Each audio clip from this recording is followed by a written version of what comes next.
Good morning. It is Sunday, May the 30th of 2021. Year is almost half over. Well, I hope you had a great week last week. Thursday afternoon, I was driving home and I was going west on Washington Street, close to the intersection of Washington and Wallace. And there's a stoplight there at that intersection, and the light was green in my direction. But as I approached the intersection, out of the right corner of my eye, I noticed a vehicle that was traveling very, very fast. And so I glanced over and I noticed that there was no way this vehicle was going to stop at the intersection. And so I stopped short of the intersection. And sure enough, the lady driving the vehicle, I looked at her as she was driving, and there was just something about her. And I thought to myself, she's not stopping and she doesn't care. And sure enough, she went into the intersection, T-boned a pickup truck, knocked the pickup truck into the front yard of the house across the street, which then turned her car facing north on Washington Street, which is not a direction you want to be facing. Anyway, it was still moving. The momentum carried her over the curb on the north side of Washington, where she hit some type of electrical box and knocked it over. And all of this was right in front of me. I thought for a minute there she was going to hit my car, but she didn't. She then put the car into reverse, burned some rubber backing up, and then turned west on Washington Street and drove off.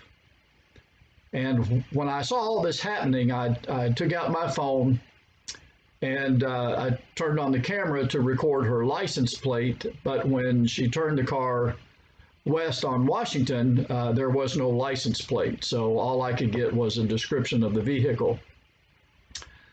And so after she was gone, I pulled over on Wallace, put on my flashers, called 911, walked over to the pickup truck to see if the lady who was driving the pickup truck that was hit was okay. Several other people had stopped. I think one of them was a nurse, and she was talking to the driver. She was awake, didn't appear to be hurt, obviously shook up. By that time, she was on the phone talking to her daughter, telling her what had happened. But anyway, so I took out one of my business cards, wrote my cell phone number on there, and gave it to the lady who was watching over the lady in the pickup truck, and said, "Look, I saw the whole thing. If there's any questions, you need any help, give her this card and have her call me." But one of the things that I was thinking about when I saw the lady in the small SUV, and when I looked at her and I realized she's not stopping at the red light and she doesn't care. She doesn't care if she hurts herself. She doesn't care if she hurts other people. And I thought to myself, what is going on in a person's life where they get to the point, out of desperation, frustration, whatever it is, what is going on that is so bad that would lead this young lady to not care about herself and to not care about the possibility of hurting, possibly even killing other innocent people. And I thought about that famous statement that Jesus makes, that Matthew records for us in Matthew chapter 11, where Jesus says, "Come to me. Come to me, all who labor and are heavy laden, and I will give you rest. Take my yoke upon you and learn from me, for I am meek and lowly in heart, and ye shall find rest for your souls."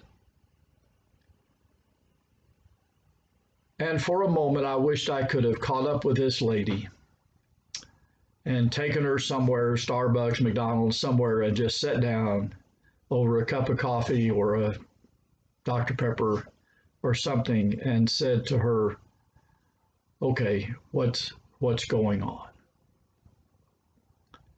How can I help?" Even if it's just letting you sit here for a few minutes and just vent.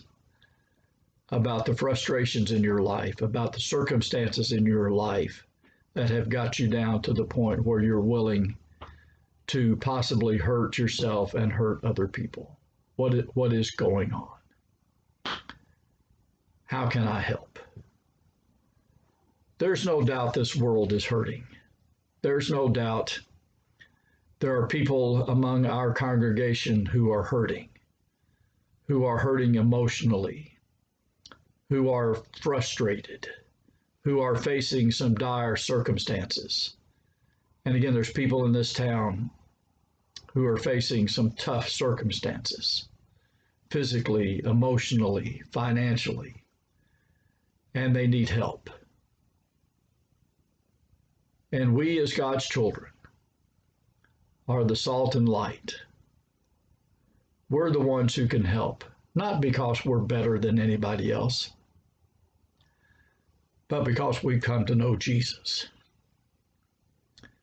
And as Jesus said, come to me,